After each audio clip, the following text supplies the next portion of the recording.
Lepo pozdravljeni. Jaz bi želela, da vam predstavim svojo knjigo. Knjiga je nastajala v sodelovanju z novinarjem Jurem Aleksičem.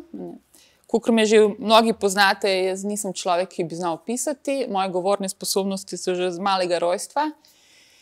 Ampak sem bila še bolj prepričana, da bi to knjigo želela, da je nekako plasiram oziroma med vami oziroma v vaše domove po prvem valu covida. Takrat tudi z vami sem se jaz srečala z občutkom minljivosti in sem mislila, da mogoče bom umrla in sabo ne bom pustila nič razen par oblek, ki sem jih imela v omari.